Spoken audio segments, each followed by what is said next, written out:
Bien, alors, bienvenue à tous dans cette fin de cours un peu improvisée de droit administratif pour votre deuxième semestre de licence 2. Alors, je vous ai envoyé le cours en PDF, donc que j'ai moi devant les yeux et que je vais essayer un petit peu d'expliquer plus en réalité qu'avec le simple PDF, parce que le PDF, sont mes notes de cours et enfin, je ne m'en tiens en général pas à mes notes quand je vous fais le cours en amphi. Alors, plusieurs précisions. Donc, essayez quand même si c'est pas très pratique, de travailler assez régulièrement, puisqu'on ne sait pas du tout dans quelles conditions ni quand vont être organisés les partiels. Donc, en tout cas, je vous déconseille d'arrêter de travailler.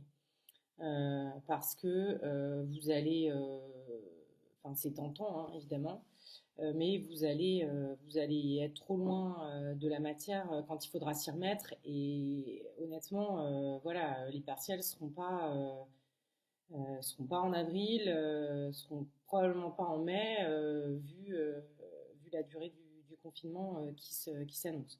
Donc, je vous conseille de ne pas arrêter de travailler. Après, vous n'avez pas besoin de travailler 15 heures par jour, hein, c'est pas du tout de ça dont il s'agit. Donc, vous travaillez normalement, vous regardez les vidéos si on vous en envoie, vous travaillez avec les documents écrits qu'on vous aura envoyés. En tout cas, pour le droit administratif, ce sera fait. Pour les TD et pour mon cours, je l'ai fait. Voilà, donc essayez quand même de ne pas tout lâcher, de ne pas trop vous déconcentrer. De toute façon, vous êtes confiné, donc au bout d'un moment, peut-être que vous allez en avoir marre des séries Netflix euh, et que vous aurez tout regardé. Donc voilà, donc je vous déconseille en tout cas de vous couper complètement du droit. Euh, vous bossez, si vous bossez 4 heures par jour, de 8 heures à midi, ça suffit. Et si vous n'êtes pas lève-tôt, bah, vous faites 10 heures, 12 heures, et puis 14, 17 ou 14 heures, déjà 3 heures l'après-midi, c'est bien. Voilà. En gros, vous travaillez 4-5 heures par jour. Soit vous concentrez tout sur une matinée, 8 heures midi, soit vous faites 2 heures le matin, une pause pour déjeuner et puis 2 heures le soir. Voilà. Et vous ne faites pas 4 heures de droit administratif tous les jours, hein. C'est pas ça, c'est toute matière confondue. Donc vous vous organisez, vous faites un emploi du temps et vous essayez donc voilà, de bosser quand même vos matières en vue des partiels, même si pour le moment nous n'avons pas de date prévue pour les examens. Voilà, alors par ailleurs, vous pouvez m'envoyer des mails si vous avez des questions sur le cours et des choses que vous n'avez pas compris. Vous pouvez aussi aller regarder dans le Pierre-Laurent Frier et Jacques Petit. En général, il y a quand même un certain nombre de réponses. Et toutes les bases de données en ligne sont accessibles. Donc, vous avez Dalloz, vous avez la JDA, vous avez la RFDA. Voilà. Et dernier point, bon, c'est quand même une crise sans précédent qu'on traverse, et c'est une crise aussi du point de vue du droit, et en particulier du droit administratif. Donc il y a tout un tas d'arrêtés, là, tous les arrêtés récents, ce sont des arrêtés de police, hein, je vous l'ai déjà dit en cours la semaine dernière.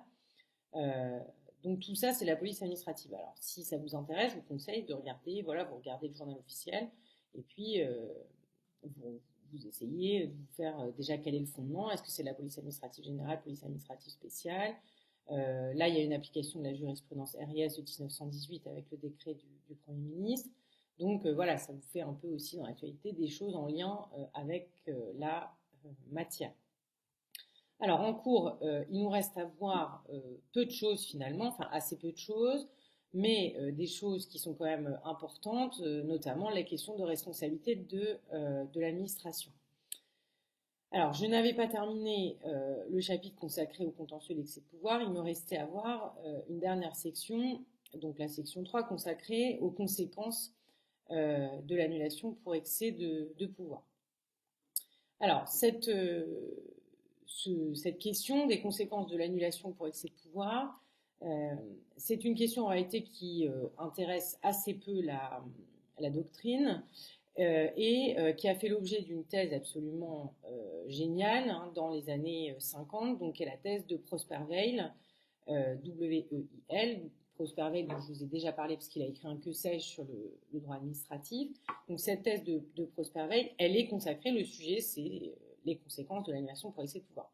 Donc c'est une thèse qui a été écrite en 1952, sur laquelle j'ai beaucoup travaillé moi pour faire ma thèse, et puis récemment, puisque j'avais participé à un hommage rendu à ce professeur qui ensuite a fait du droit international. Donc voilà, mais qui a quand même commencé sa carrière en faisant du droit administratif.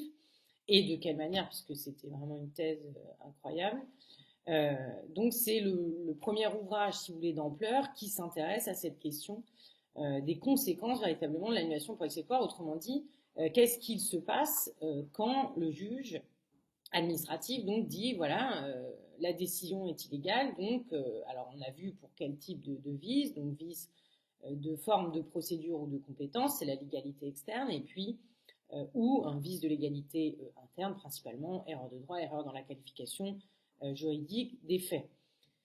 Donc, si le juge, on l'avait vu, retient un moyen qui permet d'annuler l'acte, sur le fondement du principe de l'économie des moyens, il l'annule.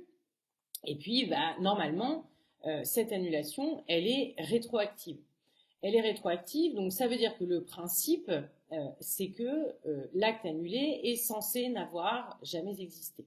Donc ça a été posé dans un arrêt Raudière du Conseil d'État de 1925, donc c'est un arrêt rendu en matière de fonction publique, et c'est un principe qui est encore valable aujourd'hui. Donc en principe, il y a un effet rétroactif, c'est-à-dire que l'acte est censé, si vous voulez, ne jamais avoir produit d'effet. Autrement dit, c'est une fiction juridique, on va faire comme si l'acte n'avait jamais existé.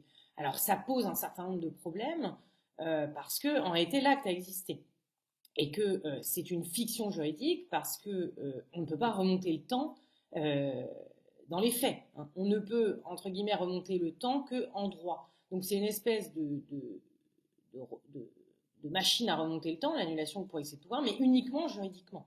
Hein, puisqu'on ne va pas pouvoir, on est bien d'accord, prendre une machine et puis dire ah ben non, finalement il était illégal, donc il n'a jamais existé. Il a existé. Hein, il a existé, mais en droit, on fait comme si il n'avait jamais existé. Alors ça, c'est un très beau principe, et donc en droit de la fonction publique, où ce principe avait des effets importants, ça avait pour conséquence, par exemple, la reconstitution des carrières.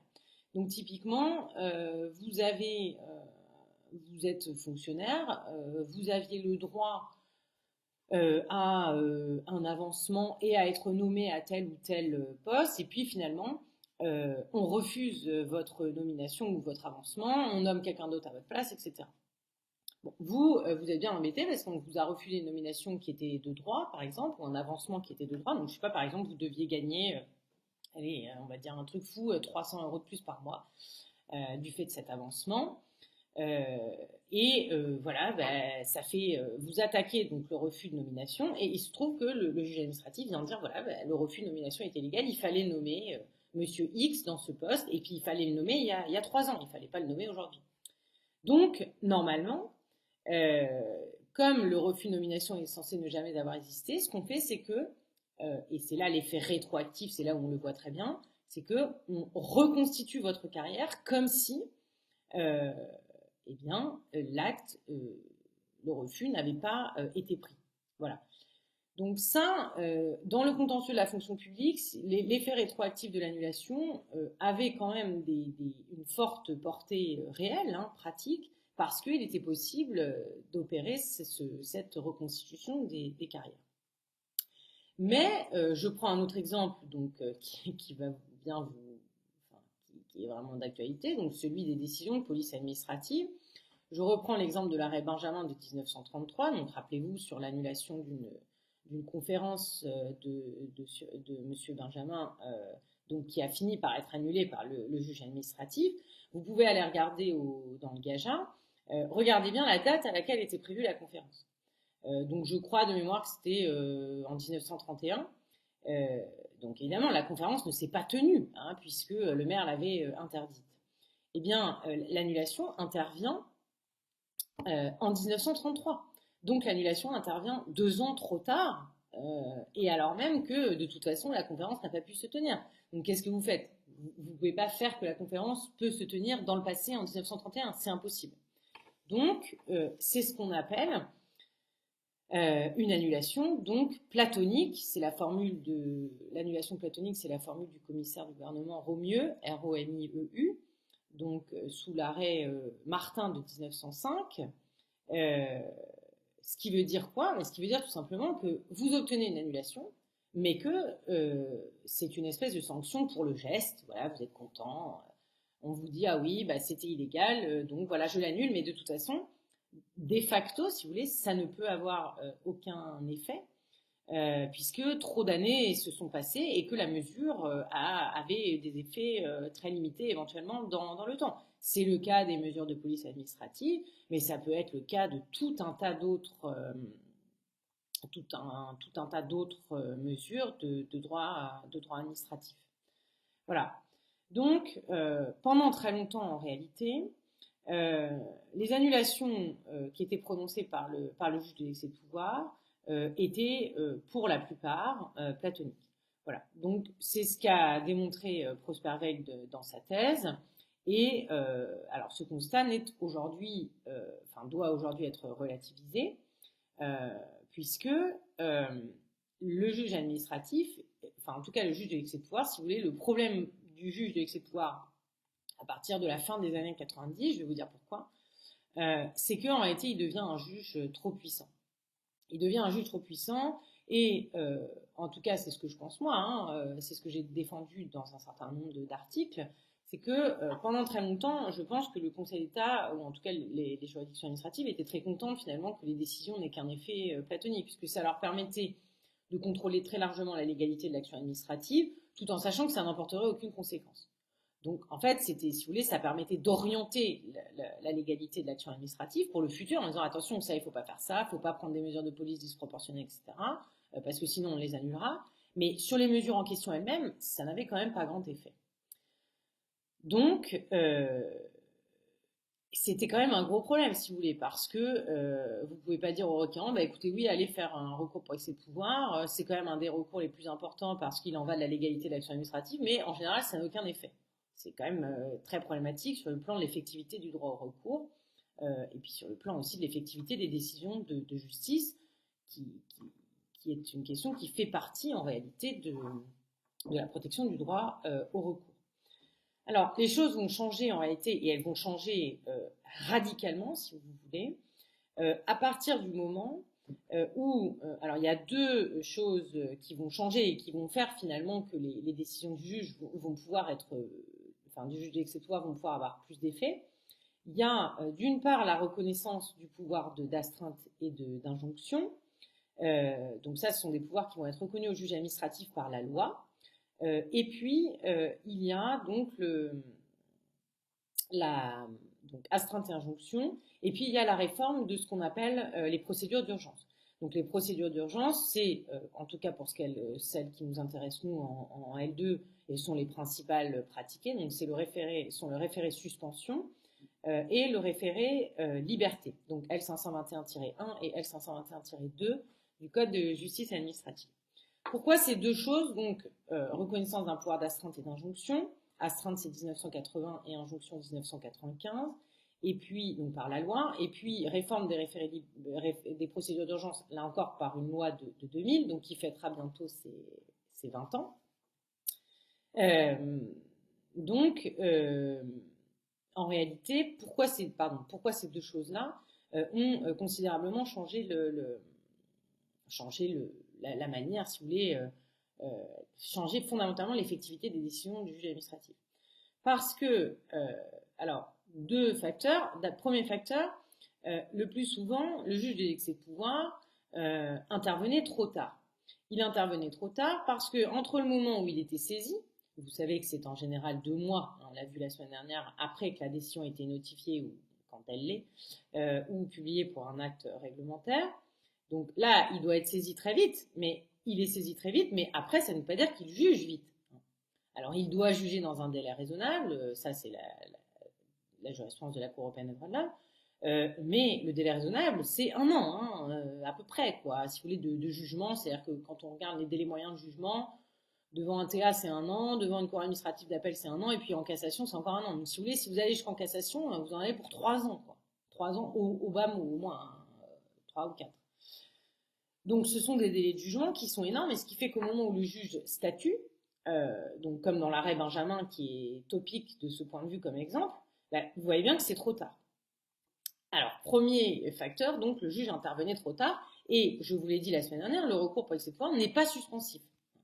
Le recours pour exécutoire n'est pas suspensif, donc aucun moyen d'obtenir la suspension de la décision en question. Il intervenait trop tard et il n'avait pas par ailleurs de pouvoir d'injonction ou d'astreinte. Alors ça veut dire quoi? Je vais vous l'expliquer un petit peu plus en descendant. J'introduis, hein, c'est un peu long mais bon tant pis. Donc vous voyez que les notes ne sont pas du tout exhaustives, hein, par rapport à ce que je fais en cours. Donc le pouvoir d'injonction, ça va permettre quoi? Ça va permettre au juge de dire, bah, voilà, j'annule cette décision et je te dis à toi, administration, ce qu'il faut que tu fasses pour tirer les conséquences de cette annulation. Donc, je ne sais pas, par exemple, j'annule une décision, je reprends l'exemple de la fonction publique, donc j'annule un refus d'avancement ou de nomination, hein, et en réalité, donc, pour des conditions de fond, c'est-à-dire ici, donc pas sur la forme, hein, pas sur la procédure, le juge dit en gros, cette annulation elle est fondée sur le fait que l'avancement était de droit, donc qu'il fallait que ce fonctionnaire soit placé dans tel grade ou dans tel échelon, etc., etc. Et donc la conséquence de cette annulation-là, c'est quoi? Eh bien, c'est de prendre une décision d'avancement positif pour le fonctionnaire ou de nommer tel ou tel fonctionnaire. Voilà, donc ça, en fait, le juge, à partir de 1995, va se voir reconnaître par le législateur un pouvoir d'injonction et va pouvoir dire à l'administration, j'ai annulé, et toi, administration, pour tirer les conséquences de cette annulation, tu dois faire ça. Voilà, tu dois faire ça, et si tu ne le fais pas, je te condamne à payer tant par jour de retard. Donc en gros, le juge va dire à l'administration, tu dois faire ça dans le délai de, je sais pas, tu dois prendre un nouvel acte qui prévoit tel ou tel truc dans un délai d'un mois. Et si au bout d'un mois tu ne l'as pas fait, tu paieras 100 € par jour de retard. Ça c'est, c'est le pouvoir d'astreinte. Voilà. Alors, avant de détailler donc ces deux questions, donc principalement l'injonction, la reconnaissance d'un pouvoir d'injonction par la loi de 95, et puis la réforme des procédures d'urgence par la loi de 2000, tout ça a permis aux juges d'exécutoire de rendre des décisions vraiment très effectives, hein, avec beaucoup d'effets. Or, lorsqu'ils se prononcent sur la légalité d'actes réglementaires, et parfois de certaines décisions individuelles, l'annulation va entraîner des conséquences énormes dans l'ordre juridique, des conséquences très déstabilisatrices. Donc l'annulation rétroactive, puisque je vous rappelle que le principe c'est qu'il faut faire comme si l'acte n'avait jamais existé, donc effacer tous ses effets, donc aussi effacer, si vous prenez un acte réglementaire, toutes les décisions individuelles qui ne sont pas définitives et qui ont été prises sur le fondement de cet acte. Donc parfois c'est des milliers de décisions, hein, des milliers de décisions. Donc ça peut, si vous voulez, emporter ce qu'on appelle, ou ce que le juge administratif appelle, le Conseil d'État, des conséquences manifestement excessives. Je vous donne un exemple qui peut vous parler sur un exemple de conséquences manifestement excessives. Donc il y a des exemples dans la jurisprudence. Vous avez donc une école d'ostéopathie qui doit, donc, pour pouvoir délivrer des diplômes, être agréée par je ne sais plus quel ministre, ou le ministre de la Santé, ou je ne sais plus, enfin bon, bref, elle doit recevoir un agrément, donc qui est un acte administratif. Bon, pour donner l'agrément, en principe, l'autorité administrative compétente, je ne sais plus qui c'était, mais peu importe, elle devait consulter la haute autorité de santé, d'accord, qui est une autorité administrative indépendante, donc elle ne le fait pas, elle ne consulte pas la haute autorité de santé, donc c'est un vice de procédure qui est jugé par le Conseil d'État suffisamment grave, donc en application de la jurisprudence d'Anthony, pour entraîner l'annulation de l'agrément en question qui a été donné sans cette consultation essentielle quand même de la haute autorité de santé. Donc conséquence, annulation de l'agrément de cette école d'ostéopathie. Conséquence de cette annulation, En principe, tous les diplômes délivrés par cette école d'ostéopathie, qui sont donc des décisions individuelles, prises en application de l'agrément, vous voyez, mais qui découlent en réalité du fait que l'école a eu l'agrément, normalement, les étudiants n'auraient pas pu être diplômés.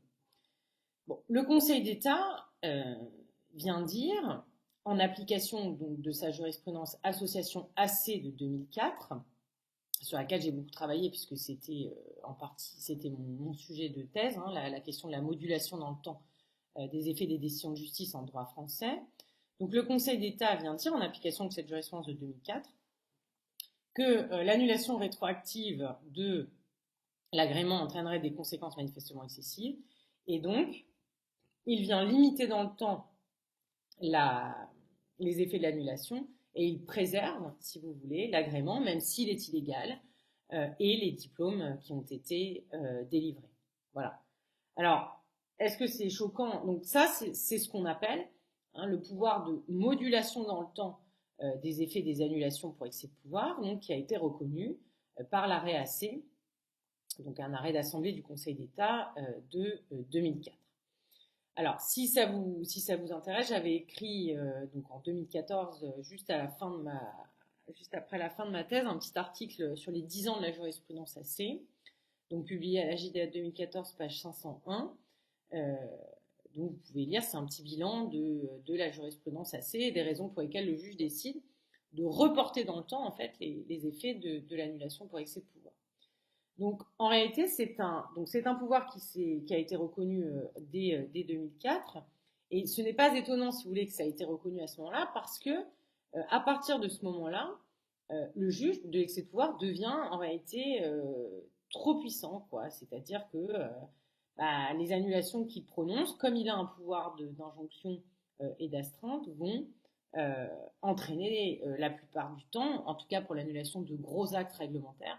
Dans l'arrêt AC, il était question d'un acte réglementaire relatif à l'assurance chômage, donc qui remettait en cause tout le régime de l'assurance chômage, le versement du chômage aux personnes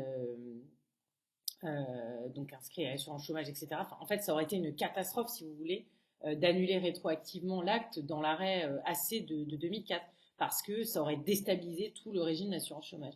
Et en plus, comme c'était entre guillemets un petit vice de procédure, un simple vice de procédure, nous dit-on, quand même assez important, hein, mais le Conseil d'État nous dit, écoutez, voilà, j'annule, parce que quand même c'est illégal, mais je limite les effets dans le temps de cette annulation. Donc soit, il y a deux possibilités, je schématise, hein, soit le Conseil d'État prononce une annulation au jour de la décision qu'il rend, et donc il protège tous les effets passés de l'acte, et l'acte cesse d'exister juste pour l'avenir à partir de sa décision, c'est une espèce d'abrogation juridictionnelle. Soit il reporte encore la date plus tard, donc par exemple il dit l'annulation prendra effet dans 6 mois après ma décision, pour permettre à l'administration en général pendant ces 6 mois de reprendre un nouvel acte, cette fois-ci on l'espère légal, hein, voilà. Donc c'est ça l'idée, mais alors il y a un truc qui est pas clair en doctrine et qui est souvent très mal expliqué, c'est que lorsque le juge administratif fait application de la jurisprudence AC, l'annulation n'est jamais rétroactive. D'accord? Jamais. Elle n'a pas d'effet rétroactif, quelle que soit en fait la date à laquelle elle intervient, donc soit au jour de la décision du juge, soit à une date ultérieure. C'est une abrogation juridictionnelle. Hein, elle fait disparaître l'acte pour le futur uniquement. Voilà. Donc ça, c'est une question sur laquelle la doctrine est assez confuse, parce que la doctrine n'a pas travaillé sur ce qui se passe après en fait l'annulation, dont les effets sont modulés dans le temps. Moi, j'ai travaillé là-dessus dans ma thèse, et en fait, on voit très bien pourquoi ça n'a pas d'effet rétroactif, parce que quand l'administration prend un nouvel acte pour remplacer l'acte, vous voyez, qui a été annulé avec un effet différé, le nouvel acte, il entre en vigueur au jour où il est pris. Il ne couvre pas, si vous voulez, les effets de l'acte annulé. Donc, l'annulation n'est pas rétroactive quand il y a application de la jurisprudence AC. Voilà. Alors, cette jurisprudence, elle est, si vous voulez, elle est représentative d'un équilibre entre le principe de légalité et le principe de sécurité juridique. Dans certaines décisions, l'arrêt AC, par exemple, c'était évident qu'il fallait le faire, hein, parce que c'était c'était trop important. Donc, dans certaines décisions, et c'est pareil pour cette histoire d'école d'ostéopathie, vous voyez, bon, vous n'allez pas faire payer, entre guillemets, à des étudiants le fait qu'un ministre a oublié de demander son avis à la haute autorité de santé, quoi. C'est un peu... bon, c'est très inéquitable, en fait. Hein. Donc, en réalité, voilà, dans certaines décisions, ça se comprend, dans d'autres, c'est un petit peu limite, quoi. Et surtout, n'oubliez quand même jamais que quand cette jurisprudence s'applique, l'acte est annulé. Hein. Donc en fait, c'est quand même une jurisprudence qui permet de protéger, et parfois complètement, c'est-à-dire intégralement, des actes illégaux. Voilà. Donc, alors parfois, ils vont être repris de manière légale, mais parfois pas du tout. Donc on va les laisser comme ça, ils vont produire tous leurs effets, et puis on sait qu'ils sont illégaux, mais voilà, on s'assoit dessus au nom de la sécurité juridique. Donc, dans certains cas, c'est quand même un peu limite, et en particulier, c'est limite quand l'acte, évidemment, est contraire au droit de l'Union européenne. Mais ça, le Conseil d'État ne veut pas, en fait, adapter sa jurisprudence à la jurisprudence de la Cour de justice de l'Union européenne. Il n'en a rien à faire, c'est-à-dire que pour lui, bon, quand c'est contraire au droit de l'Union, bah, s'il y a un problème de sécurité juridique, eh ben, on peut moduler dans le temps, et puis voilà, on s'assoit sur les régularités. Bon, pour moi, c'est parfaitement contraire au droit de l'Union et à la jurisprudence de la Cour de justice de l'Union européenne. J'ai écrit plusieurs notes de jurisprudence, presque toutes publiées à la JDA sur ces arrêts, donc qui font application de la jurisprudence AC en matière de droit de l'Union européenne. Bon, pour moi, la jurisprudence du Conseil d'État est contraire à celle de la Cour de justice de l'Union européenne, mais enfin, bon, le Conseil d'État a parfois ses manies, on va dire, ou ses sales habitudes, hein, même si globalement sa jurisprudence est plutôt conforme au droit de l'Union. En la matière, à mon avis, elle ne l'est pas beaucoup. Donc un exemple récent d'application d'AC à une décision annulée pour irrégularité, donc l'irrégularité, c'était une violation du droit de l'Union européenne, c'était un décret en matière de réglementation des tarifs, je crois, du gaz ou de l'électricité, un des deux. C'est un arrêt anode, je ne sais plus de quelle date, mais peu importe, n'allez pas regarder ça. Et en fait, donc, bah, si vous voulez, la tarification est contraire aux directives européennes. Bah, le Conseil d'État dit, bah oui, bah tant pis. Donc, ce sont les arrêtés de tarification qui produisent effet pendant un an. Donc, pendant un an, vous avez des arrêtés de tarification contraires au droit de l'Union, qui donnent lieu à l'émission de tonnes de factures, évidemment, d'électricité, de milliers de factures d'électricité ou de gaz, je ne sais plus. Et donc, bah, le Conseil d'État n'annule pas la réglementation tarifaire, même si elle est contraire. Enfin, pardon, il annule la réglementation tarifaire en disant qu'elle est contraire au droit de l'Union, parce que quand même, il ne peut pas faire autrement, mais après, il prive d'effet l'annulation, totalement. Voilà. En disant, bah, ça serait trop embêtant de revenir sur toutes les factures, gna gna gna gna, donc voilà, j'annule, parce que quand même, il y a une violation du droit de l'Union, hein, je suis quand même pas aveugle, mais en revanche, je prive l'annulation de tous ces effets. Voilà. Alors, peut-être que ça peut vous paraître un peu choquant, hein, ce que je suis en train de vous dire, mais déjà, c'est vrai. C'est-à-dire que vraiment, l'annulation est privée de tous ses effets, absolument tous. Donc, n'a aucune conséquence juridique, à part que l'acte va disparaître au bout d'un an, mais ça, c'était déjà prévu, puisque ce sont des arrêtés annuels pour les arrêtés tarifaires. Et donc, vous voyez bien que dans certains cas, c'est une jurisprudence qui protège vraiment de manière exclusive la sécurité juridique au détriment de la légalité. Voilà.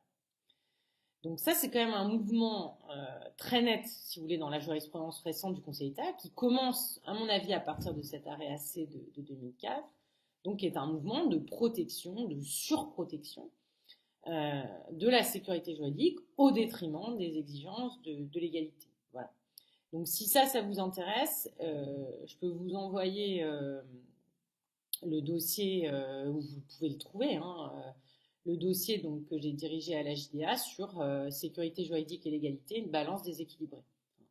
Donc ce dossier dont je vous ai déjà parlé, et dans l'article que j'ai écrit moi, il est question, pas que, mais il est question aussi de la jurisprudence AC. Voilà.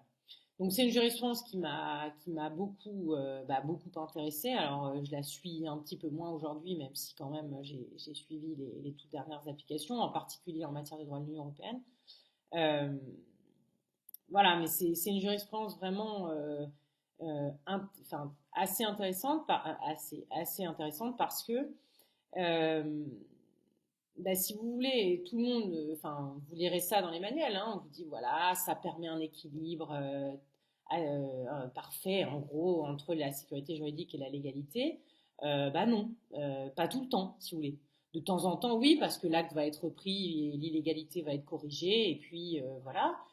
Et puis c'est vrai que parfois il y a certaines conséquences excessives qui, sur le fondement de l'équité d'ailleurs, hein, pas tellement de la sécurité juridique, sont il est préférable de les éviter. Mais il y a aussi des applications quand même un peu limites, quoi. Voilà. Et il y a des applications surtout qui protègent de manière exclusive la sécurité juridique. Donc vous avez une annulation et dans le même temps, le Conseil d'État va vous dire ah bah oui, mais bon, euh, ça entraîne des effets trop importants, donc je neutralise toutes les conséquences de cette annulation. Voilà, donc c'est un des pouvoirs, enfin c'est plus très récent maintenant, puisque ça a 16 ans hein, quand même, cette jurisprudence, assez. Euh, mais c'est une jurisprudence vraiment très intéressante, et c'est intéressant, si vous voulez, que ce pouvoir de modulation dans le temps arrive à ce moment-là, parce que c'est au moment où, en réalité, le juge de l'excès de pouvoir, son principal problème, c'est qu'il devient trop puissant. Il devient trop puissant, il a tous les moyens pour contraindre l'administration et donc il se dit oulala, j'en ai trop quoi. J'en ai trop et mes décisions elles produisent des cataclysmes dans l'ordre juridique, donc je vais me reconnaître à moi-même un petit pouvoir qui va me permettre de limiter ces conséquences. Et c'est un pouvoir que le juge administratif s'est reconnu lui-même. Le Conseil d'État se l'est reconnu tout seul en 2004. Vous pouvez regarder le considérant de principe de l'arrêt AC, il est intéressant. Il n'y a pas de loi, il n'y a pas de règlement, il n'y a rien du tout. Hein. Donc c'est un pouvoir purement prétorien reconnu par le Conseil d'État en 2004. Et dernier point sur cette question sur laquelle je pourrais parler beaucoup plus longtemps, donc le pouvoir de modulation dans le temps des effets des décisions, on le retrouve aussi dans la jurisprudence du Conseil constitutionnel, mais cette fois-ci, il a été reconnu à l'article 61-1. Hein, puisque quand le Conseil constitutionnel abroge une loi, donc, dans le cadre de la QPC, en disant qu'elle est contraire aux droits et libertés garantis par la Constitution, quand le Conseil constitutionnel donc abroge une loi, il peut, dans certains cas, reporter à une date ultérieure les effets de l'abrogation. Donc concrètement, ça veut dire quoi? Ça veut dire qu'il peut laisser en vigueur dans l'ordre juridique une loi contraire aux droits et libertés fondamentaux. Donc pour le Conseil constitutionnel, c'est d'une certaine manière encore plus grave, si vous voulez, que pour le Conseil d'État, parce que parfois le Conseil d'État, il laisse en vigueur un acte qui est contraire, bon, qui est entaché d'un vice de procédure. Alors certes, assez grave, mais bon, voilà. Le Conseil constitutionnel, de toute façon, lui, s'il utilise son pouvoir de modulation dans le temps, c'est forcément pour laisser en vigueur une loi contraire à un droit aux libertés fondamentales. Et le Conseil constitutionnel utilise beaucoup l'abrogation différée. Beaucoup, beaucoup. Et d'une manière parfaitement erratique, si vous voulez, c'est-à-dire qu'il n'y a aucune motivation de l'utilisation de ce pouvoir. Euh, donc, c'est enfin, une motivation complètement tautologique qui tourne en rond. Hein. Donc, du côté du Conseil constitutionnel, c'est vraiment c'est n'importe quoi. Hein, mais ça, normalement, ça ne doit pas vous étonner, puisque vous le savez, le Conseil constitutionnel n'est quand même pas vraiment une juridiction. Et sur cette question du pouvoir de modulation, c'est effrayant à quel point il n'y a aucune motivation correcte, digne de ce nom, si vous voulez, de l'utilisation de ce pouvoir. Voilà. Donc, si vous voulez aller regarder un exemple dans la jurisprudence du Conseil constitutionnel, vous avez la décision, c'est la QPC garde à vue, c'est une des premières QPC de 2010. Donc, où le Conseil constitutionnel nous dit que toute la législation sur la garde à vue est contraire concrètement au droit à la défense, hein, puisqu'il n'y a pas de notification du droit de se taire ni présence obligatoire de l'avocat dès les premières heures de la garde à vue, ce qui est contraire donc à la Constitution française, mais aussi au passage au droit conventionnel. Hein, mais ça, il ne le dit pas, parce qu'il ne fait pas de contrôle de conventionnalité, n'oubliez pas. Et donc, il dit, voilà, mais si j'abroge tout de suite toute la législation sur la garde à vue, ben on pourra plus faire de garde à vue. Enfin, il dit pas ça, mais il dit en gros, si j'abroge tout de suite la législation sur la garde à vue, ça va entraîner des conséquences manifestement excessives pour l'ordre public. Bon, ok, c'est pas faux. mais donc il laisse en vigueur la loi inconstitutionnelle pendant 1 an, je crois, vous irez regarder. Donc un régime de garde à vue inconstitutionnel, hein, bien sûr. Je vous rappelle quand même que la garde à vue, c'est dans le cadre de, enfin, ça peut donner lieu à des poursuites pénales. Donc bon, c'est la garde à vue, ça relève du code pénal, hein, donc c'est déjà le droit pénal. Donc on est déjà dans la privation de liberté, hein, c'est pas un petit truc. Hein. Donc il laisse en vigueur la loi inconstitutionnelle pendant 1 an, et puis surtout, eh bien, ceux qui ont soulevé la QPC ou des moyens de contrariété à la Constitution, de la législation sur la garde à vue dans leur litige, bah, ne sont pas protégés. Donc en fait, même pour les auteurs de la QPC, on leur a dit, bah oui, bah, vous aviez raison, c'était inconstitutionnel, mais pour vous, ça ne produira aucun effet. Voilà. Donc ça, c'est la jurisprudence du Conseil constitutionnel qui est parfaitement scandaleuse, et bien plus d'ailleurs, à de très nombreux égards, que celle du Conseil d'État. C'est en tout cas ce que j'ai essayé de démontrer dans ma thèse, et puis c'est aussi ce qu'on a essayé de démontrer donc, avec un groupe de chercheurs de l'Université de Toulouse, dans le cadre du projet QPC 2020, puisque donc, on a travaillé sur l'effet utile des QPC pour les requérants, et qu'on a très largement démontré qu'en réalité, la plupart du temps, les QPC avaient un effet inutile pour les requérants, ce qui était quand même le comble pour une procédure qui est censée protéger les droits et libertés fondamentaux. Voilà, alors, donc c'était un petit peu long comme introduction, mais ça m'a permis de fixer un peu le cadre, hein, de cette question des conséquences en réalité des décisions de justice. Alors, donc, ce qui a permis, si vous voulez, fondamentalement et de manière très forte, d'améliorer l'effectivité des décisions du juge de l'excès de pouvoir, bon, même si hein, avant, on pouvait obtenir l'annulation pour excès de pouvoir dans le juge pour excès de pouvoir, et puis que ça produise hein, des effets. Hein, donc, ça date pas de la fin des années 90, l'effectivité du recours pour excès de pouvoir. Donc, dans la thèse de Prosper Weil, par exemple, il y a tout un tas d'exemples d'annulation qui ont produit des effets, en particulier en matière de fonction publique.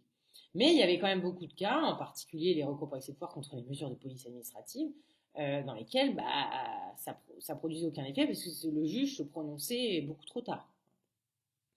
Donc, il y a eu 2 choses qui ont permis d'améliorer l'effectivité des décisions du juge d'excès de pouvoir. Il y a eu donc la reconnaissance au juge administratif par la loi, vous faites attention, du pouvoir donc de prononcer des astreintes et des injonctions. Donc, il y a d'abord une loi du 16 juillet 1980 qui donne au Conseil d'État uniquement, au départ, hein, ça devait être trop dangereux comme pouvoir, vous voyez, donc d'abord on fait une expérimentation uniquement devant le gentil Conseil d'État, hein, voilà. Donc, qui donne uniquement au Conseil d'État le pouvoir de prononcer des astreintes contre les personnes morales de droit public. Donc, les astreintes, je vous ai dit, c'est si l'administration n'exécute pas une décision de justice, on peut la condamner sous astreinte à cette exécution. Donc, de manière assez curieuse en droit français, on reconnaît d'abord le pouvoir d'astreinte et pas le pouvoir d'injonction, hein, parce qu'en fait, le juge administratif ne voulait pas du pouvoir d'injonction. Pendant très longtemps, il n'en a pas voulu. Il n'en a pas voulu parce que, et Prosper Weil l'explique très bien dans sa thèse, si vous voulez, il considérait, en tout cas le Conseil d'État, hein, considérait que, bon, voilà, il gagnait de plus en plus de terrain sur le contrôle de l'administration. Je vous l'ai expliqué, c'était tout l'objet du premier semestre, hein, en partie sur les actes. Et les contrats aussi, en contrôlant de plus en plus d'actes et en vérifiant tout un tas de conditions de légalité. Donc, en faisant tout ça, le contrôle sur la légalité administrative était plus fort. Et le Conseil d'État se disait, bon, si en plus je me reconnais un pouvoir d'injonction, ça va déséquilibrer les rapports que j'entretiens avec l'administration et donc ça risque de la brusquer, de lui imposer de faire des choses qu'elle fait finalement elle-même de son bon vouloir, etc. Ce qui était vrai dans un certain nombre de cas, mais pas vrai tout le temps. Donc, il y avait l'idée que on maintenait comme ça un équilibre assez commode, à la fois pour le juge, qui est, vous le voyez quand même, le juge de l'administration, et puis pour l'administration d'autre part. Donc, d'abord, vous voyez, timidement, on reconnaît un pouvoir d'astreinte uniquement, donc par une loi, hein, uniquement au Conseil d'État, et donc l'astreinte, finalement, ne peut être prononcée que lorsque l'administration refuse d'exécuter un jugement.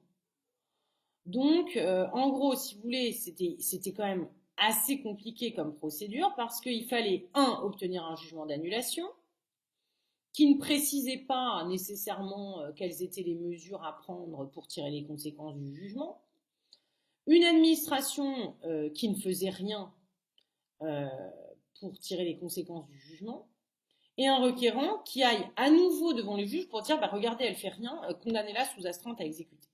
Bon, donc en gros, vous voyez, c'était quand même assez timide pour contraindre l'administration à exécuter les décisions, les décisions du juge administratif. Donc c'était un premier mouvement, on va dire, un premier pas assez limité. Alors, deuxième grande réforme importante en ce sens, donc pour améliorer l'effectivité des décisions du juge administratif, donc c'est la reconnaissance, et là c'est essentiel, par la loi du 8 février 1995, donc d'un pouvoir d'injonction, au juge administratif, d'un pouvoir d'injonction au juge administratif, et dans cette même loi, donc de manière tout à fait logique, on étend le pouvoir d'astreinte en le donnant aux tribunaux administratifs et aux cours administratives d'appel. Alors l'injonction, qu'est-ce que c'est? L'injonction, donc, elle va être prononcée donc, par ce qu'on appelle de manière un petit peu, enfin pas abstraite, mais de manière un petit peu, je sais pas comment vous dire, c'est une séparation un peu pas fictive, mais en tout cas c'est pas une séparation en pratique des juges, mais en gros l'injonction et l'astreinte, on dit que ce sont des pouvoirs du juge de l'exécution, d'accord, du juge de l'exécution de la décision. Mais le juge de l'exécution de la décision, c'est pas un nouveau juge, c'est le même, c'est le juge de l'excès de pouvoir en fait, d'accord. Donc une fois qu'il aura prononcé l'annulation, là il était juge de l'excès de pouvoir. Après, en fait, il va se prononcer sur les mesures qu'il faut prendre pour exécuter cette annulation, d'accord. Et là, en fait, il sera considéré comme un juge de l'exécution, mais qui, à mon avis, en réalité, est le même exactement c'est le même, c'est dans la même décision, mais simplement, vous voyez, on distingue pour dire, alors là, c'est la partie de la décision qui se prononce sur la légalité de l'acte, donc là, on est dans un contentieux de l'excès de pouvoir, et puis après, il y a la partie de la décision qui se prononce sur les mesures qu'il convient de prendre pour exécuter l'annulation prononcée. Donc ça, c'est la partie exécution, autrement dit, c'est le juge de l'exécution qui prononce l'injonction et ou assortie, donc ou non, d'une astreinte. Donc ce pouvoir d'injonction, il est prononcé, l'injonction, donc il est reconnu par la loi, puisque le Conseil d'État lui-même n'en voulait pas. Donc il est reconnu et consacré par une loi du 8 février 1995. Et donc l'injonction va être prononcée lorsque une décision donc, du juge administratif implique nécessairement donc que l'administration prenne une mesure d'exécution dans un sens déterminé. Donc, c'est-à-dire, je sais pas, par exemple, elle a refusé d'abroger un acte, vous voyez, il faut qu'elle abroge l'acte, d'accord? Ou alors, je ne sais pas, elle a refusé un permis de construire pour tel ou tel motif, si le motif est illégal, il faut qu'elle délivre un nouveau permis de construire à la personne concernée, d'accord? Donc ça peut être ça, les mesures qu'implique l'exécution d'une annulation pour excès de pouvoir. Donc, on annule, le juge d'excès de pouvoir annule, et puis, en principe, c'était à la demande des parties, mais maintenant le juge peut le faire de lui-même. Le juge, donc, peut prononcer une injonction à l'égard de l'administration en vue, donc, de l'exécution de la chose jugée. D'accord? Donc, c'est prévu aux articles L911-1 et suivants du Code de justice administrative. Et donc, ça permet, si vous voulez, au juge de préciser très clairement dans sa décision quelles sont les mesures qui découlent, qui résultent de l'annulation. D'accord? Donc, qu'est-ce que l'administration doit faire pour exécuter et exécuter correctement la chose jugée. D'accord? Donc, ça peut être prendre un acte juridique, mais ça peut être aussi faire des choses factuelles. Je ne sais pas, par exemple, démolir un ouvrage public. Ça peut être des choses, réouvrir tel ou tel établissement, etc., etc. Voilà. Donc, ça peut être des choses aussi très factuelles. Donc, le juge administratif peut prononcer une injonction soit simple, soit sous astreinte. Donc, dire par exemple que, je ne sais pas, pour réouvrir tel ou tel établissement scolaire, j'en sais rien, fermé pour un motif illégal, eh bien, l'administration a 1 mois ou 15 jours, et que si elle ne le fait pas dans les 15 jours, elle devra payer X somme d'argent par jour de retard. Voilà. Donc ça, c'est la réforme, c'est la consécration, c'est même pas une réforme, du pouvoir d'injonction par la loi de 95. Alors, vous voyez, en fait, normalement, si on avait fait les choses logiquement, on aurait dû d'abord reconnaître le pouvoir d'injonction et avec lui le pouvoir d'astreinte. C'était très bizarre de reconnaître d'abord le pouvoir d'astreinte sans qu'il y ait de pouvoir d'injonction. Mais, je vous l'ai dit, le juge administratif et le Conseil d'État ne voulaient pas du pouvoir d'injonction. Et donc, le législateur y est allé en quelque sorte par petits pas pour préparer aussi l'administration à ce que le juge puisse, mais tout simplement, prononcer, dire les mesures qu'impliquait l'exécution de la chose jugée. Il ne s'agit que de ça. Mais le Conseil d'État ne voulait pas le faire. Alors, l'argument, c'était de dire que dire à l'administration ce qu'elle devait faire pour tirer les conséquences de la chose jugée, c'était encore administrer, autrement dit que c'était se faire administrateur.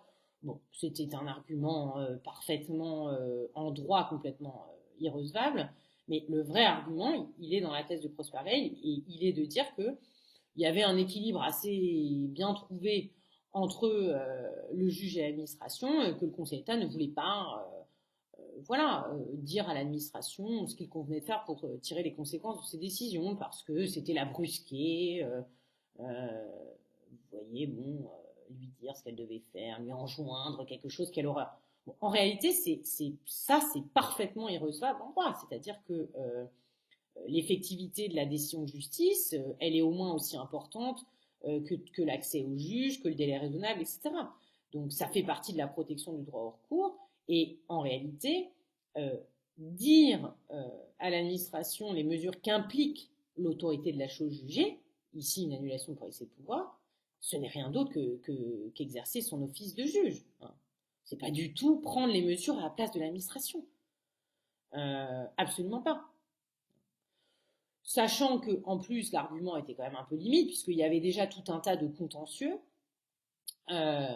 donc des plaints contentieux, où le juge refaisait les décisions de l'administration, notamment dans le contentieux des installations classées pour la protection de l'environnement et des autorisations préfectorales. Enfin bon, je veux dire, le juge administratif, ça lui arrivait de modifier très largement et de reprendre les décisions à la place de l'administration. Donc, c'était une vraie pétition de principe, mais qui était liée au fait que le juge, il disait à l'administration, écoute, j'annule, maintenant tu te débrouilles, quoi. Voilà, tu tires les conséquences de la chose jugée, mais moi je te dis pas ce qu'il faut que tu fasses. Bon, c'était quand même très arriéré comme conception de l'office du juge. Et encore une fois, en précisant à l'administration ce qu'elle est tenue de faire pour tirer les conséquences de la chose jugée, le juge ne fait qu'exercer son office. Il ne se fait pas administrateur, il ne prend pas les actes à la place de l'administration. Il lui dit simplement quels actes elle doit prendre pour tirer les conséquences d'une annulation. Voilà. Donc vous voyez, ça a quand même donné plus d'effectivité à la décision rendue par le juge administratif, puisque le juge a pu préciser dans sa décision ce que l'administration était tenue de faire pour tirer les conséquences de l'annulation. Et si elle ne le faisait pas, eh bien, elle est condamnée donc à verser tant d'euros au requérant par jour de retard. Voilà. Donc vous voyez, ça la contraint quand même beaucoup plus qu'une simple décision d'annulation où il dit voilà, la décision est annulée, boum, et on ne précise rien d'autre. Alors, avant la reconnaissance du pouvoir d'injonction, l'administration était tenue de tirer les conséquences de l'annulation, mais sauf que parfois, et vraiment en plus, elle ne savait pas quoi faire, et puis, dans certains cas, elle ne faisait rien, et parfois en étant d'une extrême mauvaise volonté. Voilà, donc cette réforme de 95, elle a été fondamentale pour améliorer l'effectivité des décisions du juge administratif, en particulier des annulations pour excès de pouvoir. Alors ça, c'était le premier problème, c'était que le juge n'avait pas de pouvoir d'injonction. Et puis, un deuxième problème, c'était que bien souvent, en particulier en matière donc dans les contentieux où les libertés fondamentales sont en jeu, donc notamment tout le contentieux des mesures de police, eh bien le juge administratif intervenait beaucoup trop tard. Encore une fois, exemple type, arrêt Benjamin, voilà, on voit très bien que eh oui, l'interdiction de tenir la conférence était illégale, parce que complètement disproportionnée, mais elle intervient, ça on le sait 2 ans trop tard. On le sait 2 ans trop tard. Alors, si vous prenez le Benjamin des temps modernes, donc Dieudonné, vous voyez bien que le Benjamin des temps modernes, lui, il avait à disposition une arme pour pouvoir tenir ses spectacles que n'avait pas Benjamin, qui était donc le référé liberté. Le référé liberté, et il s'en est servi. Alors, il a perdu dans certains cas, mais dans d'autres, il a gagné et les spectacles ont pu se tenir. Donc, si vous voulez, c'est intéressant de faire la comparaison entre ces deux personnages, ces deux figures emblématiques de requérants du contentieux administratif, il y en a quelques-unes. Donc Benjamin, en gros, il est bien content. On lui a dit ah oui, le maire de machin n'aurait pas dû annuler ta conférence parce que c'était illégal. Il n'a pas pu tenir sa conférence. Et Dieudonné, on lui dit alors là, pour tenir ce spectacle, non, parce que on avait vu pourquoi, pour des motifs un petit peu flous, d'atteinte à la dignité de la personne humaine, aux valeurs essentielles de je sais pas quoi. Enfin bon, mais après, pour les autres spectacles, il y a d'autres ordonnances de référé liberté. Quand le juge statue en référé, il ne rend pas des arrêts, il rend des ordonnances. Donc où on lui dit là c'est un autre spectacle, il n'y a pas de contenu, a priori pas de contenu antisémite, donc il y a une atteinte disproportionnée à la liberté d'expression, donc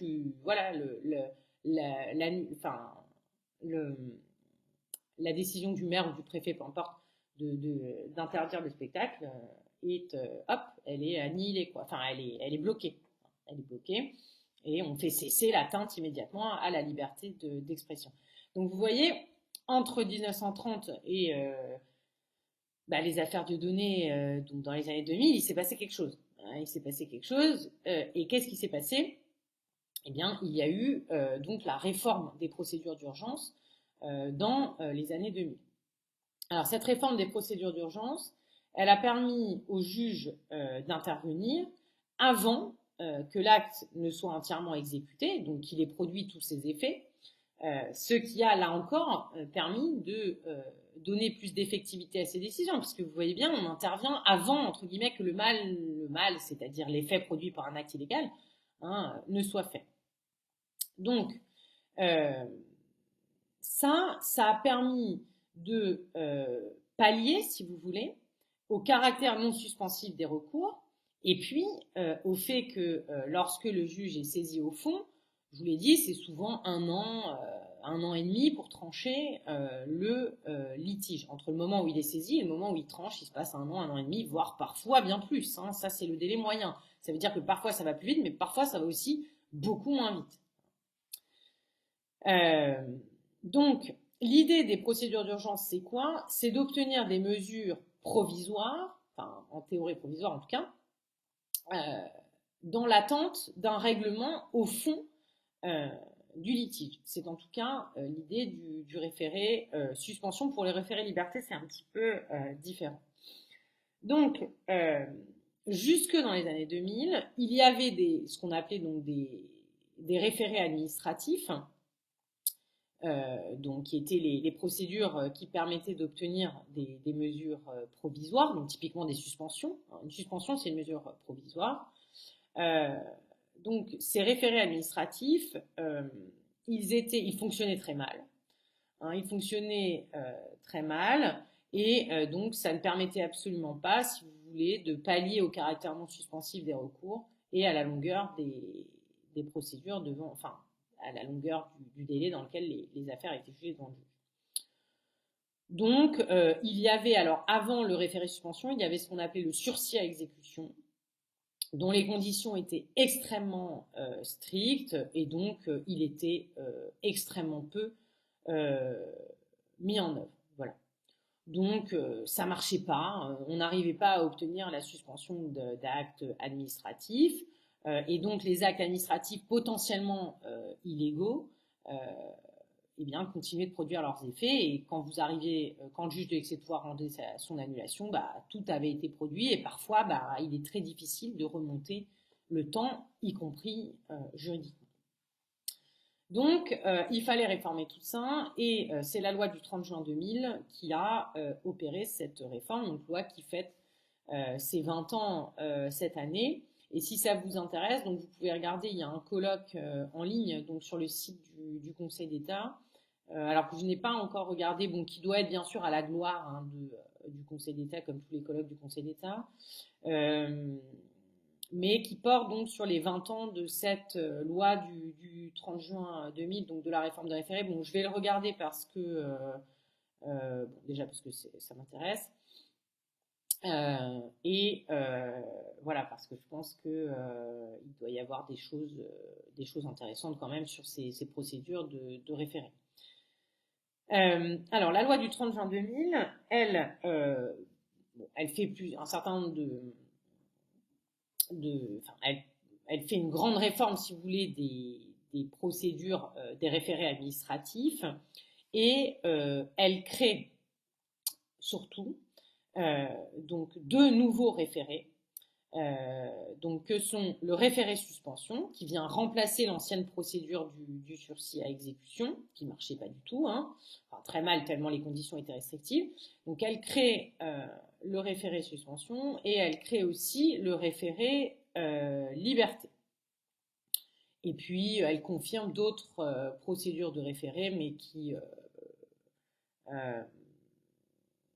qui vous intéressent pas à vous parce que ce sont pas des procédures, ce sont pas des procédures d'urgence, ça n'a pas le même objet que le référé suspension et le référé liberté.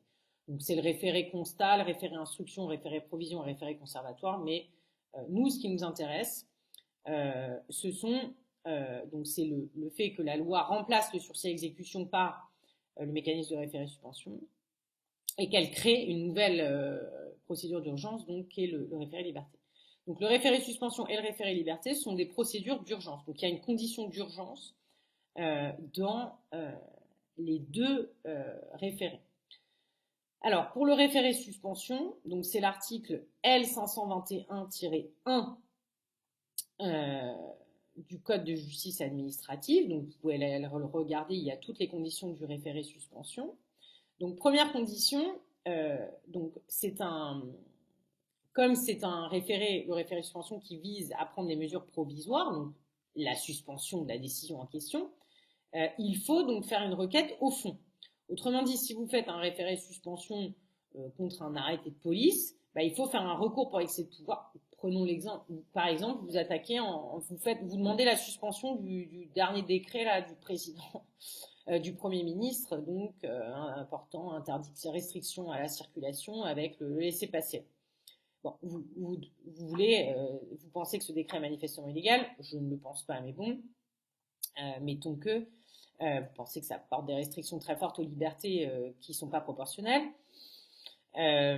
Donc vous demandez la suspension, parce qu'il y a urgence en fait, tellement ça porte atteinte aux droits et libertés, de cet acte du Premier ministre. Bon, vous devez en même temps déposer une requête au fond, donc un recours pour excès de pouvoir. C'est la première condition.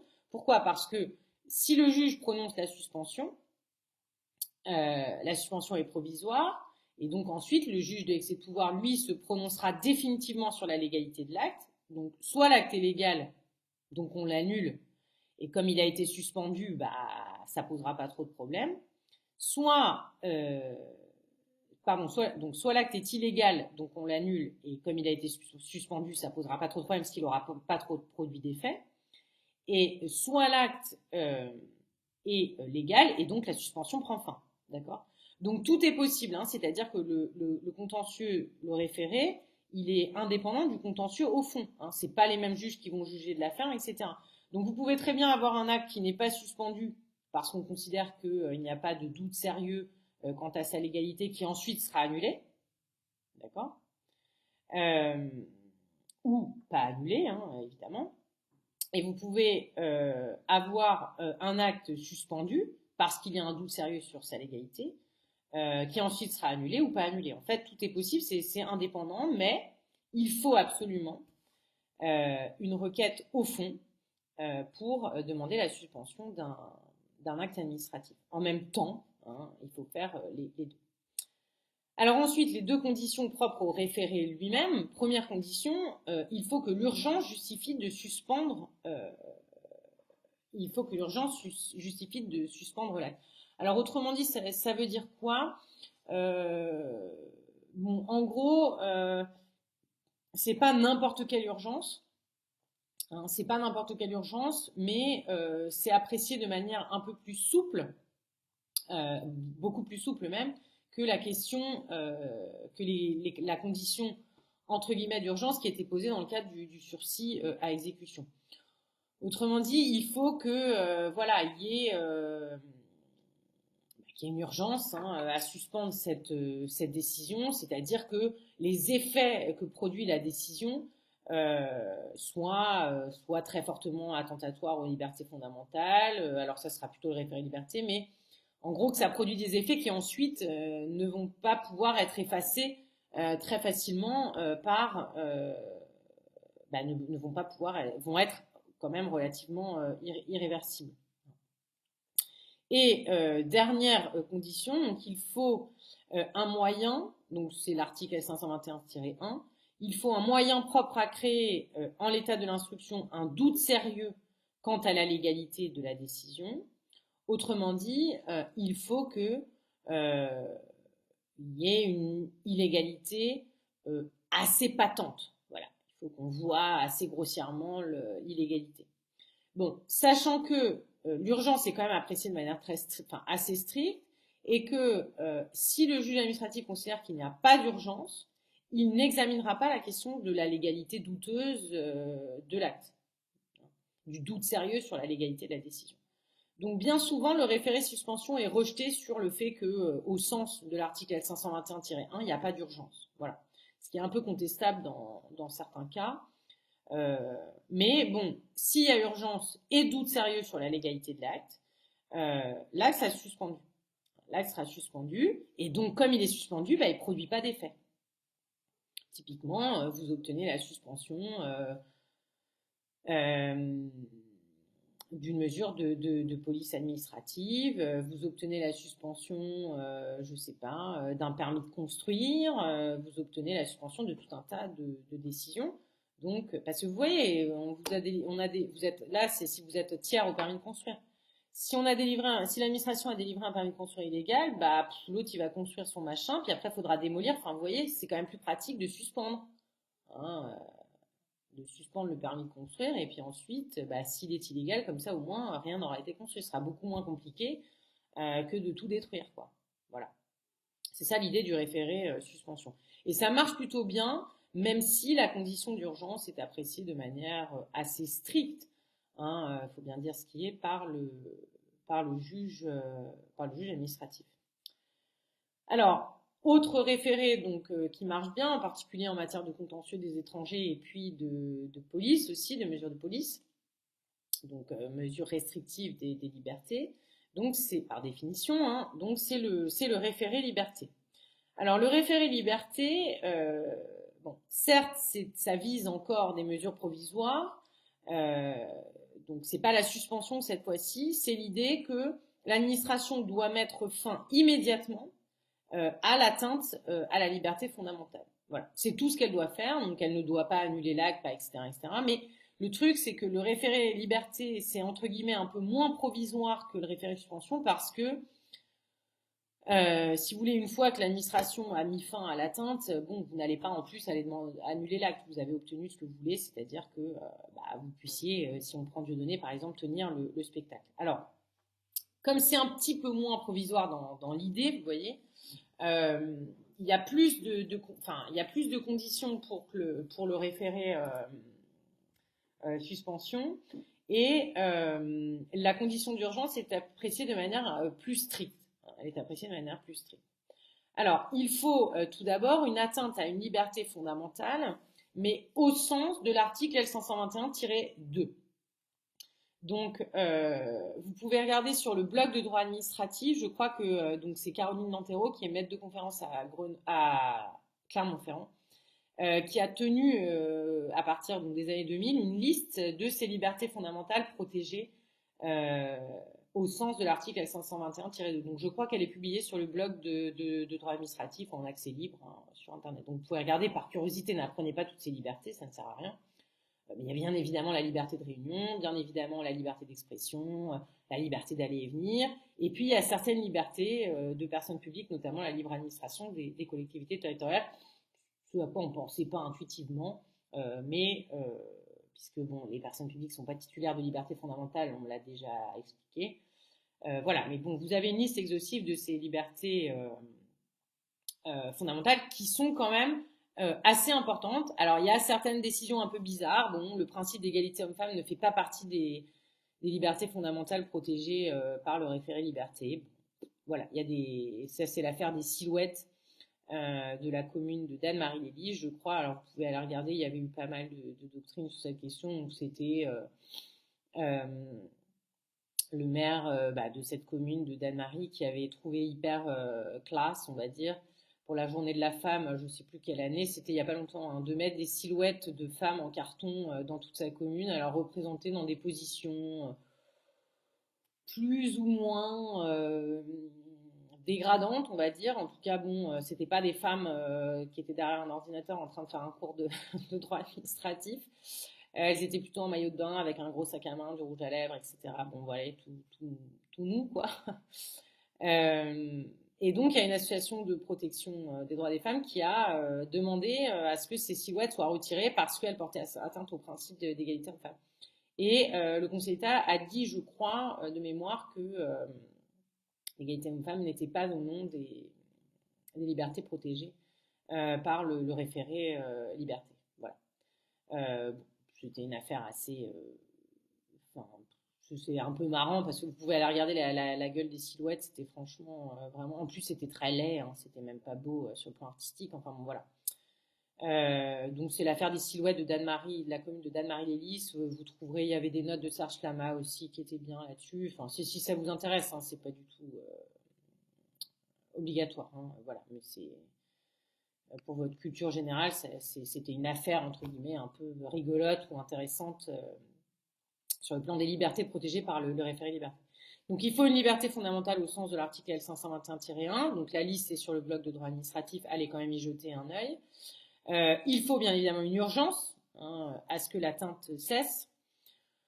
Donc en gros l'idée c'est que donc le juge du référé liberté est en principe tenu de statuer dans un délai de 48 heures. Bon, ça ne veut pas dire qu'il statue toujours dans un délai de 48 heures. Hein. Ça veut dire que normalement c'est 48 heures. Bon, il peut dépasser, il ne sera pas dessaisi. Hein. C'est pas à peine de dessaisissement, mais normalement il a 48 heures pour statuer et la plupart du temps il le fait. Donc l'idée c'est que l'urgence doit être telle qu'il faut que le juge statue dans les 48 heures. Sinon, ça sera une catastrophe pour l'individu concerné par la mesure ou pour les conséquences que va avoir la mesure en question. Voilà. Donc, exemple récent, hein, il y a une association dont je fais partie qui a fait un recours contre la circulaire Castaner qui organisait les règles sur lesquelles, donc, enfin, qui précisait, soi-disant, les règles sur lesquelles les procurations pouvaient être recueillies par les directeurs des EHPAD. Bon, donc on a fait un référé liberté. La liberté fondamentale, c'était la sincérité du scrutin. Donc le Conseil d'État a considéré qu'il y avait une urgence, puisque donc on a attaqué la circulaire, je ne sais plus quand, le lundi ou le mardi, et les élections municipales se tenaient donc le dimanche. Donc, vous voyez, il y avait une urgence qu'il fallait statuer dans les 48 heures. Exemple le type, le Conseil d'État a reconnu l'urgence du référé, dans le cadre d'un référé liberté ici. Bon, il a réécrit la circulaire pour qu'elle soit légale, ça c'est une autre affaire, puisque les directeurs des EHPAD pouvaient éventuellement recueillir les procurations, mais certainement pas les établir, puisque seul un officier de police judiciaire habilité ou délégué peut le faire, par un juge, et ça, c'était quand même vraiment pas du tout clair dans la circulaire. Mais bref, ça c'est pour prendre un exemple donc d'urgence caractérisée au sens de l'article L521-2. Ensuite, pour qu'il soit mis fin à l'atteinte à la liberté fondamentale doit être grave. Donc il y a une condition de gravité et elle doit donc être en plus manifestement illégale. Donc il faut vraiment qu'il y ait une énorme illégalité. Bon, dans le cadre de notre circulaire Castaner, il n'avait pas d'énorme irrégularité selon le Conseil d'État, mais qui encore une fois a quasiment réécrit entièrement la circulaire pour qu'elle soit légale. Donc merci le Conseil d'État, qui sauve parfois certains actes de l'administration très mal rédigés dans l'urgence, etc. Alors les services du ministère ont invoqué la grande fatigue, enfin n'importe quoi. On était fatigués, donc on a écrit n'importe quoi. Bon. Voilà, donc pour notre référé à nous, ce qui a posé difficulté, c'était les conditions 3 et 4, donc l'atteinte grave et manifestement illégale. En revanche, il y avait bien une liberté fondamentale, donc la sincérité du scrutin, et la condition d'urgence était remplie puisque les élections municipales se tenaient juste après. Voilà, donc pour ce référé-là, pour le référé liberté, vous faites attention. Comme le but, c'est d'obtenir que l'atteinte à la liberté cesse, il n'y a pas besoin d'introduire un recours au fond simultanément, donc typiquement pas de recours pour excès de pouvoir contre la circulaire en question obligatoire au fond, puisque donc l'atteinte, si les conditions du référé sont remplies, l'atteinte doit cesser immédiatement et pour l'avenir également. Donc c'est provisoire sans l'être en fait, si vous voulez, c'est un référé un peu particulier. Voilà, donc mais bon, si vous voulez, c'est provisoire parce que ça reste provisoire parce que l'atteinte doit cesser, vous voyez, mais l'acte n'est ni annulé, il disparaît pas de l'ordre juridique, donc c'est pas trop bien ce qui lui arrive. C'est un peu comme la loi inconventionnelle qui est écartée dans un litige, vous voyez, c'est le même genre de truc, donc c'est du provisoire semi-définitif, quoi. C'est un peu à cheval entre les deux. Alors que le référé suspension, la suspension ne peut être que provisoire, c'est-à-dire que il est suspendu l'acte dans l'attente de son examen au fond. Par exemple le juge de l'excès de pouvoir. Alors ce référé liberté, donc il est alors je vous ai cité l'exemple récent de la circulaire Castaner, vous avez la décision sur le site du Conseil d'État, vous pouvez la regarder. Toute l'affaire Vincent Lambert a donné lieu à des référés suspension, à des référés liberté. Il y a tout un tas en réalité d'affaires qui aujourd'hui sont portés devant le juge administratif, juge des référés. Donc, c'est pour ça qu'il y a eu une espèce de référisation, on parle de référisation de l'office du juge administratif, c'est-à-dire que beaucoup de recours ont été en particulier très médiatisés. Ça a été le cas de l'affaire Vincent Lambert, mais pas seulement. C'était des référés. C'était des procédures d'urgence, puisque le référé suspension et le référé liberté sont des procédures d'urgence, donc c'était des procédures d'urgence. Donc ce qu'on voit très bien, c'est que ce sont des procédures qui répondent, si vous voulez, à un besoin de justice des administrés, puisque aujourd'hui, il y en a quand même beaucoup, en particulier en droit des étrangers pour le référé liberté. Ça, vous voyez, évidemment, contre les obligations de quitter le territoire français, vous imaginez bien l'atteinte éventuelle que ça porte au droit et liberté, l'atteinte que ça porte par définition au droit et liberté de la personne en question. Donc, les avocats en droit des étrangers font beaucoup de référés liberté. Ça marche pas, mais ils en font beaucoup. Donc, en fait, cette réforme des procédures d'urgence, elle était vraiment bienvenue parce que elle a répondu à une demande sociale ou sociétale, si vous voulez, de justice administrative qui n'était pas du tout comblée par les procédures antérieures. Donc, ce sont des procédures qui sont beaucoup utilisées. et qui, alors même si le juge administratif est strict hein, sur la condition d'urgence, c'est vraiment là-dessus qu'il limite en fait le,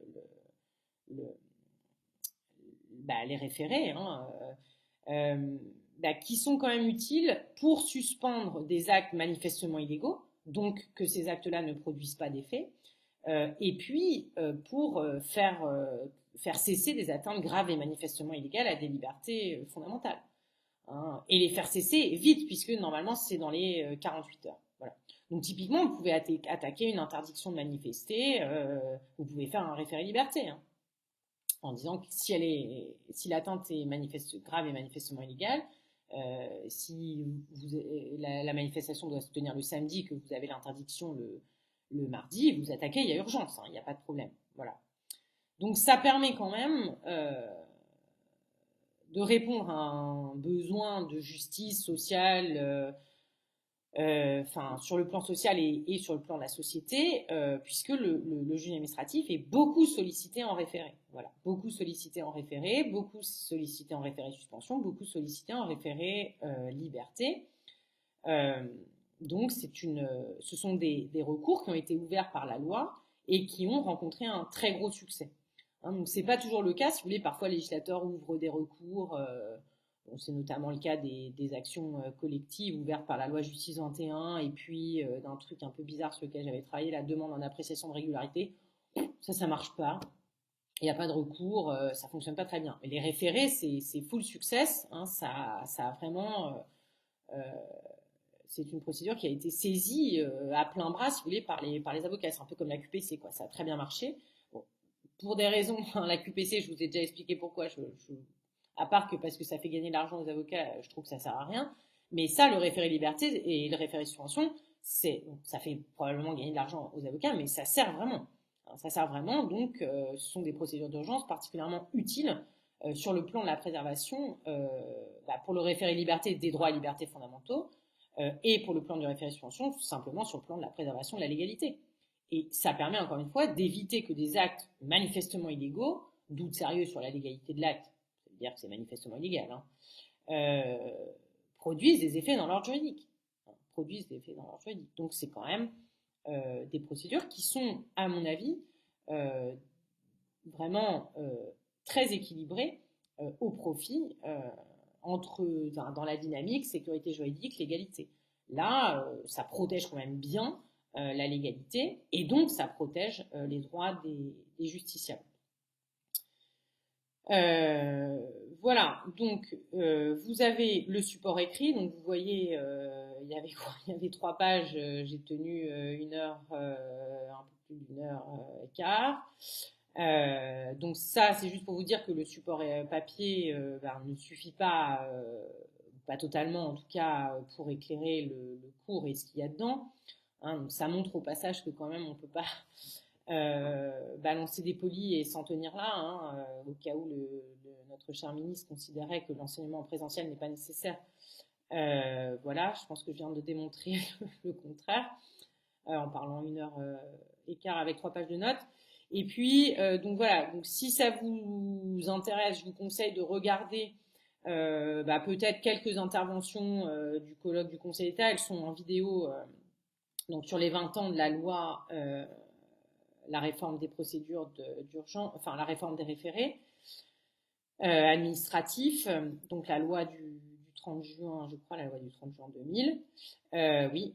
Donc je vous conseille de regarder 1 ou 2 vidéos, vous choisissez, hein, éventuellement peut-être sur la condition d'urgence, sur le référé liberté, enfin sur ce que vous voulez. Et puis voilà, si ça vous intéresse, vous pouvez lire sur la jurisprudence AC, donc l'article que j'ai écrit à la JDA 2014, page 501, qui est vraiment pas très long et qui fait un bilan de cette jurisprudence, alors qui commence à dater un petit peu, mais qui est encore valable pour vraiment un certain nombre d'éléments. Et si vraiment vous vous ennuyez, vous pouvez donc aller lire le dossier à la JDA sur sécurité juridique et légalité, une balance déséquilibrée, dont je vous ai déjà parlé. Voilà, donc normalement vous avez un peu de quoi faire pour cette semaine. Donc n'hésitez pas, si vous avez des questions, vous pouvez me les envoyer par mail, je ferai des réponses groupées et puis je vous les transmettrai pour que ça puisse servir à tout le monde.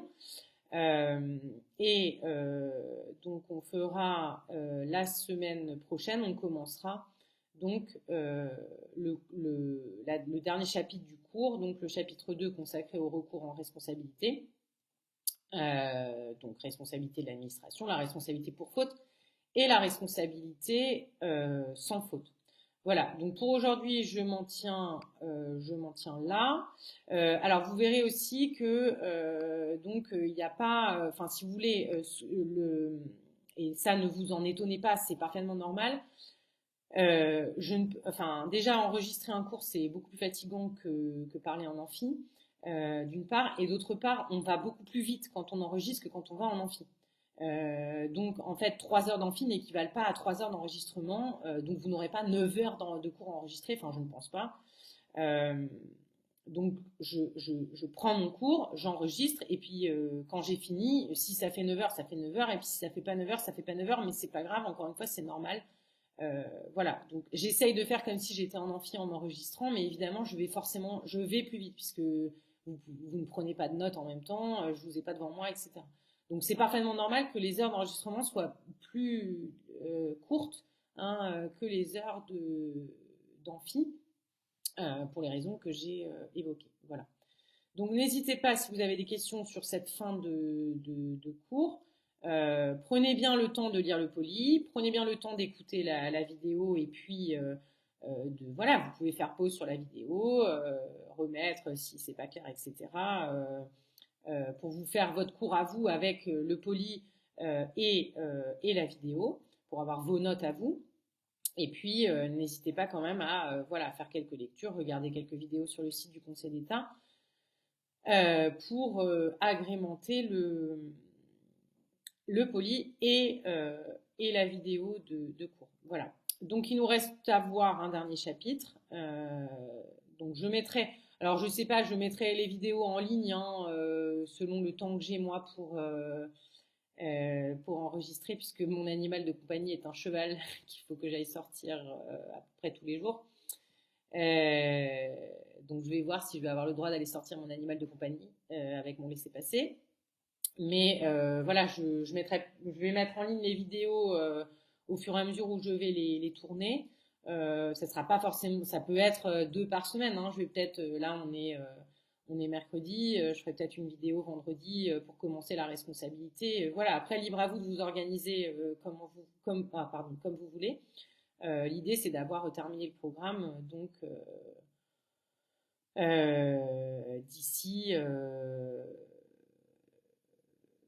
d'ici, voilà, je pense, comme on a pris, voilà, d'ici mi-avril, d'avoir tout fini, enfin, en tout cas, que vous ayez toutes les vidéos